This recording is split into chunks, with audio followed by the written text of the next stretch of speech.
সংবাদ সবাইকে স্বাগত জানাচ্ছি। আমি ফিরোজ তোহা। শুরুতেই সংবাদ শিরোনাম জানিয়ে দেব এই মুহূর্তে হাতে পাওয়া সর্বশেষ গুরুত্বপূর্ণ আপডেট বাংলা সংবাদ। শুরুতেই জানাবো, নির্বাচনে ভারতের অযাচিত নসিহত গ্রহণযোগ্য নয়। বাংলাদেশের আসন্ন জাতীয় সংসদ নির্বাচনকে কেন্দ্র করে ভারত নসিহত করেছে মন্তব্য করে পররাষ্ট্র উপদেষ্টা মোহাম্মদ তৌহিদ হোসেন বলেছেন, ভারতের এই অযাচিত নসিহত অগ্রহণযোগ্য। আমরা একটি সুষ্ঠু নির্বাচনের দিকে এগিয়ে যাচ্ছি। এর জন্য প্রতিবেশীদের কাছ থেকে কোনো নসিহত গ্রহণ করবার প্রয়োজন নেই। এবারে জানাবো, 25শে ডিসেম্বর সকাল 10টায় ঢাকায় অবতরণ করবেন তারেক রহমান। আগামী 25শে ডিসেম্বর সকাল 10টায় যুক্তরাজ্য থেকে বাংলাদেশ বিমানের নিয়মিত ফ্লাইটে বিএনপির ভারপ্রাপ্ত চেয়ারম্যান তারেক রহমান হজরত শাহজালাল আন্তর্জাতিক বিমানবন্দরে অবতরণ করবেন।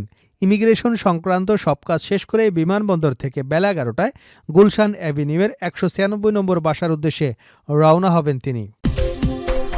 জানাবো, বাংলাদেশ যেন আবারও ফ্যাসিবাদের পরিচিতি না পায় মঈন খান। বিএনপির স্থায়ী কমিটির সদস্য ডক্টর আব্দুল মঈন খান বলেছেন, মানুষকে ধোঁকা দিয়ে কাজ হবে না। আমরা আবারও ফ্যাসিবাদী দেশ হিসেবে বিশ্বে পরিচিতি হতে চাই না। অপশাসনের বিরুদ্ধে লড়ে যাব ইনশাল্লাহ। আমরা একটি মানবিক বাংলাদেশ গড়তে চাই। এদিকে খালেদা জিয়ার উদ্দেশ্যে ফ্যাসিস্টদের মতো কথা বলেছেন জামায়াত প্রার্থী, ক্ষমা চাইতে হবে। জামায়াত ইসলামের প্রার্থী রেজাউল করিম তার বক্তব্যে খালেদা জিয়াকে উদ্দেশ্য করে ফ্যাসিস্টের মতো কথা বলেছেন। এজন্য তার বক্তব্য প্রত্যাহার সহ তাকে ক্ষমা চাইতে হবে বলে মন্তব্য করেছেন লক্ষ্মীপুর ৩ আসনের ধানের শীষের প্রার্থী ও বিএনপির যুগ্ম মহাসচিব শহীদুদ্দিন চৌধুরী অ্যানি। এবারে থাকছে সজীব ওয়াজেদ জয়ের পক্ষে রাষ্ট্রনিযুক্ত আইনজীবী নিয়োগের আদেশ। জুলাই গণঅভ্যুত্থানের সময় সংগঠিত মানবতা বিরোধী অপরাধের একটি মামলায় ক্ষমতাচ্যুত প্রধানমন্ত্রী শেখ হাসিনার ছেলে সজীব ওয়াজেদ জয়ের পক্ষে রাষ্ট্রনিযুক্ত আইনজীবী নিয়োগের আদেশ দেওয়া হয়েছে। এবং সর্বশেষ জানাবো আন্তর্জাতিক সংবাদ। ইসরায়েলি সেনাদের গণহারে দেশত্যাগ নিয়ে সতর্কতা। নতুন সংকটে পড়েছে ইসরায়েলি সেনাবাহিনী। শত শত সেনা সদস্য পদত্যাগপত্র জমা দিচ্ছেন। সেই সঙ্গে বেড়েছে সেনা সদস্যদের দেশত্যাগের সংখ্যা, যার ফলে কর্মী সংকটে পড়েছে দেশটির সেনাবাহিনী। এমন পরিস্থিতিতে সেনা সদস্যদের দেশত্যাগ সম্পর্কে সতর্ক করেছে ইসরায়েলি বাহিনী। প্রিয় দর্শক, আপনি যদি ফিলিস্তিনকে সমর্থন করে থাকেন তাহলে ভিডিওতে একটি লাইক দিন আর কমেন্ট করে জানিয়ে দিন ভিডিওটি আপনি বাংলাদেশের কোন জেলা থেকে দেখছেন। চ্যানেলে নতুন হয়ে থাকলে চ্যানেলটি সাবস্ক্রাইব করে রাখুন। নির্বাচনে ভারতের অযাচিত নসিহত গ্রহণযোগ্য নয়।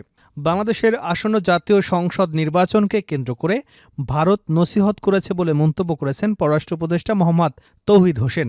তিনি বলেন, ভারতের এই অযাচিত নসিহত গ্রহণযোগ্য নয়। আমরা একটি সুষ্ঠু নির্বাচনের দিকে এগিয়ে যাচ্ছি। এই জন্য প্রতিবেশীদের থেকে কোনো ধরনের নসিহতের প্রয়োজন নেই। বুধবার বিকালে সচিবালয় নিজ কার্যালয়ে সাংবাদিকদের সঙ্গে আলাপকালে এসব কথা বলেন তিনি। তৌহিদ হোসেন বলেন, শেখ হাসিনা ভারতে বসে আগে সোশ্যাল মিডিয়ায় বক্তব্য দিতেন, এখন তিনি সংবাদ মাধ্যমেও বক্তব্য দিচ্ছেন। তার বক্তব্য যথেষ্ট উস্কানি আছে। আদালতের মাধ্যমে দণ্ডপ্রাপ্ত হয়ে তিনি পাশের দেশে বসে অস্থিরতা সৃষ্টির চেষ্টা করবেন, এটাতে তো আমাদের আপত্তি আছেই। আমরা তো তাকে ফেরত চাইবই, কিন্তু ভারত শেখ হাসিনাকে ফেরত পাঠাচ্ছে না, তার বক্তব্য বন্ধ করছে না, উল্টো সব শেষ তারা কিছু নসিহত করেছে। পররাষ্ট্র উপদেষ্টা বলেন, বাংলাদেশে নির্বাচন কেমন হবে এটা নিয়ে আমরা প্রতিবেশীদের উপদেশ চাই না। এ সরকার অত্যন্ত ভালো পরিবেশে একটি নির্বাচনের আয়োজন করতে চায়, যা গত 15 বছর ছিল না। এখন ভারত এটা নিয়ে আমাদের উপদেশ দিচ্ছে। এটাকে আমি অগ্রহণযোগ্য মনে করি, কারণ গত প্রহসনের নির্বাচনগুলোতে তারা কোনো শব্দ করেনি। এখন আমরা যখন একটি ভালো নির্বাচনের দিকে যাচ্ছি তখন তারা নসিহত করছে, এটা অগ্রহণযোগ্য। এ সময় ভারতের 7 সিস্টার্স নিয়ে সম্প্রতি এনসিপি নেতা হাসনাত আবদুল্লাহ দেওয়া বক্তব্যের বিষয়ে এক প্রশ্নের জবাবে পররাষ্ট্র উপদেষ্টা বলেন, বাংলাদেশে কোনো সন্ত্রাসবাদে বিশ্বাস করে না। আমরা কোনো বিচ্ছিন্নতাবাদীকে আমাদের ভূমিতে আমরা আশ্রয় দেব না। একজন রাজনৈতিক নেতা বলতে পারেন, কিন্তু এদেশের কোনো সরকারই এটাকে সমর্থন করবে না। ৭১-এর মহান মুক্তিযুদ্ধ নিয়ে ভারতের প্রধানমন্ত্রী নরেন্দ্র মোদীর বক্তব্যের জবাবে তৌহিদ হোসেন বলেন, ভারত সবসময় মুক্তিযুদ্ধে বাংলাদেশের ভূমিকাকে খাটো করে দেখানোর চেষ্টা করেছে, এটা গ্রহণযোগ্য নয়। 25শে ডিসেম্বর সকাল 10টায় ঢাকায় অবতরণ করবেন তারেক রহমান। আগামী 25শে ডিসেম্বর সকাল 10টায় যুক্তরাজ্য থেকে বাংলাদেশ বিমানে নিয়মিত ফ্লাইটে বিএনপির ভারপ্রাপ্ত চেয়ারম্যান তারেক রহমান হজরত শাহজালাল আন্তর্জাতিক বিমানবন্দরে অবতরণ করবেন। ইমিগ্রেশন সংক্রান্ত সব কাজ শেষ করে বিমানবন্দর থেকে বেলা 11টায় গুলশান অ্যাভিনিউয়ের 196 নম্বর বাসার উদ্দেশ্যে রওনা হবেন তিনি। তারেক রহমানের আগমনকে স্মরণীয় করতে বিএনপির পক্ষ থেকে ব্যাপক প্রস্তুতি নেওয়া হয়েছে। এ নিয়ে গতকাল সোমবার রাতে গুলশান চেয়ারপারসনের রাজনৈতিক কার্যালয়ে স্থায়ী কমিটির বৈঠক অনুষ্ঠিত হয়েছে। মঙ্গলবার সকালে চেয়ারপারসনের রাজনৈতিক কার্যালয়ে যৌথ সভা অনুষ্ঠিত হয়। এসব বৈঠকে অংশ নেওয়া নেতারা জানান, তাদের ধারণা যেদিন তারেক রহমান ঢাকার মাটিতে অবতরণ করবেন সেদিন রাজধানী জুড়ে অর্ধকোটি মানুষের জমায়েত ঘটবে। তার আগমন সহজ এবং শান্তিপূর্ণ করতে দলীয় নেতাকর্মীদের পাশাপাশি সরকারের আইনশৃঙ্খলা বাহিনীর সদস্যদের সহযোগিতা প্রত্যাশা করছে বিএনপি।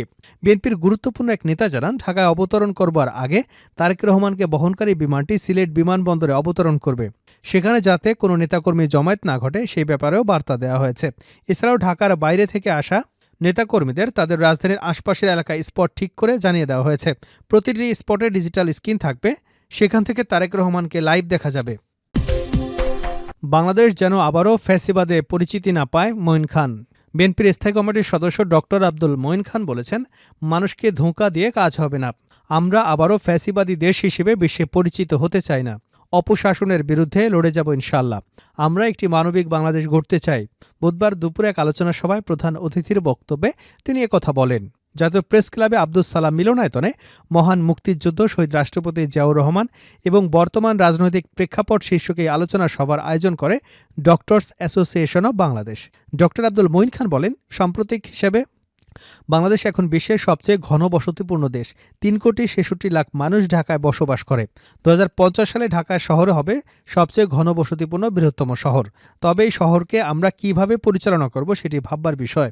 আমরা অর্থনৈতিকভাবে এখনও শক্তিশালী না হলেও ইনফরমাল ইকোনমি দিয়ে ডাল ভাত খেয়ে বেঁচে আছি।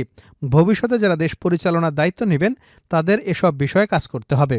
যে কাজ মাত্র 3.5 বছরে করেছিলেন শহীদ রাষ্ট্রপতি জিয়াউর রহমান। তিনি বলেন, আওয়ামী লীগ দেশে সবার পরিবর্তে আত্মসেবায় শুরু করেছিল, যাকে অলিগার্কি ব্যবস্থা বলা যায়। তারা মূলত সমাজের ধনী লোকদের দিয়ে অলিগার কায়েম করেছিল, ফলে দরিদ্র মানুষ আরও দরিদ্র হয়েছেন। ইসরায়েলি সেনাদের গণহারে দেশত্যাগ নিয়ে সতর্কবার্তা। নতুন সংকটে ইসরায়েলি সেনাবাহিনী। শত শত সেনা সদস্য পদত্যাগপত্র জমা দিচ্ছেন। সেই সঙ্গে বেড়েছে সেনা সদস্যদের দেশত্যাগের সংখ্যা, যার ফলে কর্মী সংকটে পড়েছে দেশটির সেনাবাহিনী। এমন পরিস্থিতিতে সেনা সদস্যদের দেশত্যাগ সম্পর্কে সতর্ক করেছে ইসরায়েলি সেনাবাহিনী। ইসরায়েলি গণমাধ্যমের বরাত দিয়ে টিআরটি ওয়ার্ল্ড জানিয়েছে, চাকরি ছাড়ার জন্য শত শত আবেদনপত্র জমা পড়েছে। সেই সঙ্গে অফিসার এবং নন কমিশনড অফিসাররা ব্যাপক হারে দেশত্যাগ করছেন। প্রতিবেদনে বলা হয়, এখন পর্যন্ত নিয়মিত বাহিনীর অফিসার এবং এনসিওদের কাছ থেকে পদত্যাগপত্রের জন্য 500টি আবেদন জমা পড়েছে। তবে আবেদনগুলো কখন দাখিল করা হয়েছে তা নির্দিষ্ট করে বলা হয়নি। প্রতিবেদনে বলা হয়েছে যে সামরিক কর্মকর্তারা জনবল সংকট নিয়ে উদ্বিগ্ন জানিয়েছেন। সেনাবাহিনী নিয়মিত বাহিনীতে কর্মরত স্থায়ী কর্মীদের কাছ থেকে আরও পদত্যাগপত্রের অনুরোধ আসতে পারে বলেও ধারণা করা হচ্ছে। সেনাবাহিনীর হাজার হাজার অফিসার এবং নন কমিশনড অফিসারদের দেশত্যাগ না করার বিষয়ে রাজি করাতে হিমশিম খাচ্ছে বলে জানা যাচ্ছে।